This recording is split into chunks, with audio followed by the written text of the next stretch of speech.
5 minute বক্তব্য দেওয়ার পরে একটা ওষুধ দেবো তৃণমূলের ভাইরা যদি ভুল বকে তাকে দেওয়ার জন্য। শুনে যাবেন তো, ওষুধটা নিয়ে যাবেন তো। তার আগে বলছি, আমরা আজকে প্রোগ্রাম করছি, তৃণমূল আমার কথার একটাও কাটতে পারবে না, বিজেপি একটা কথা কাটতে পারবে না। দুজন মিলে কি বলবে জানেন? বিজেপি বলবে এই তৃণমূলের সাথে, তৃণমূল কি বলবে?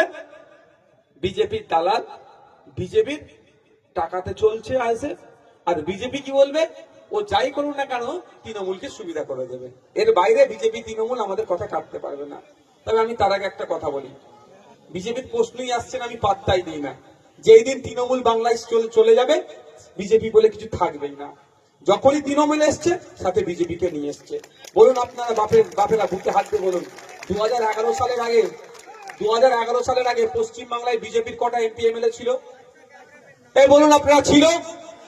কটা কাউন্সিলর ছিল? কটা চেয়ারম্যান ছিল? কটা প্রধান ছিল? কটা সমিতির মেম্বার ছিল? কটা জেলা পরিষদের মেম্বার ছিল? খুঁজে পাওয়া যাবে না। আতস কাঁচ দিয়ে দেখতে হতো বিজেপি কি। 2011 সালের পর থেকে রেড়ে করে তৃণমূল বাড়তে থাকলো, পাল্লা দিয়ে বিজেপিও বাড়তে থাকলো। অ্যাকচুয়াল তো তৃণমূল বিজেপির গর্ভে জন্ম হয়েছে। সুতরাং সে যখন এসছে তার পরিবারের গার্জেনকে সাথে নিয়ে আসবে না? পরিবার গার্জেন এসছে তো, যেদিন তৃণমূল শেষ সেদিন বিজেপিও শেষ হবে।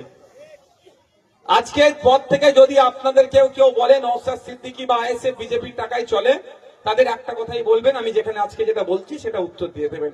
আচ্ছা, আমি টাকা নিয়েছে বলে অভিযোগ অনেক, কেউ প্রমাণ করাতে পেরেছে? আমাকে যখন জেলে রেখেছিল একটা খবর ছড়িয়েছিল না, হাওয়ালার মাধ্যমে টাকা ফাঁকা অনেক কিছু, প্রমাণ করাতে পেরেছে? পারেনি। তো আমি আজকে চ্যালেঞ্জ দিয়ে যাচ্ছি আপনাদেরকে একটা কথা, জীবনেও পারবে না। কিন্তু তারপরে কানের কাছে বকলে তো খারাপ লাগবে তো একটু। তাহলে খারাপের উত্তর কি দেবেন? আজকে এই পলসন্ডা হসপিটাল মাঠে দাঁড়িয়ে আপনাদেরকে আমি একটা কথা দিয়ে যাচ্ছি, অন ক্যামেরা বলছি। আমার রাজ্য কমিটির একজন সর্বোচ্চ নেতার মধ্যে একজন, ইনি আমাদের শামসুর আলী স্যারের সামনে আপনাদের বলে যাচ্ছি, বিজেপি যদি আমাকে টাকা দেয় আমি গোপনে নয়, আমি প্রকাশ্যে নেব। ঠিক আছে? ভয় লাগলো নাকি? আমার ভয় লাগে না। যারা মুসলমানদের পেছনে লাথি মেরে বলছে বাংলাদেশে পাঠিয়ে দেবে, তারা আমাকে টাকা দেবে? যারা আমাকে রোহিঙ্গা বলে দিচ্ছে তারা আমাকে টাকা দেবে? এটা ভাবতে পারা যায়? আমি নেব। এবার হচ্ছে, আমার যেই বন্ধু টাকার ব্যবস্থা করে দেবে তাকে 90% টাকা ফেরত দিয়ে দেবো। মাত্র 10% টাকা নেবো আমি পার্টি চালাতে। অর্থাৎ যে তৃণমূলের বন্ধুরা বলছে নওশাদ সিদ্দিকী আর বিজেপির কাছ থেকে টাকা নেয়, নিশ্চিতভাবে তার জানাশোনা আছে বিজেপি নেতার সাথে। তাকে বলবেন, ভাই তুই ব্যবস্থা কর।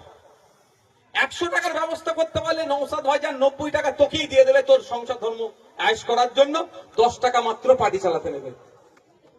কি বলছি বুঝতে আসছে? আজকের পর থেকে যদি কেউ বলে কথা, তাদের কি বলবেন?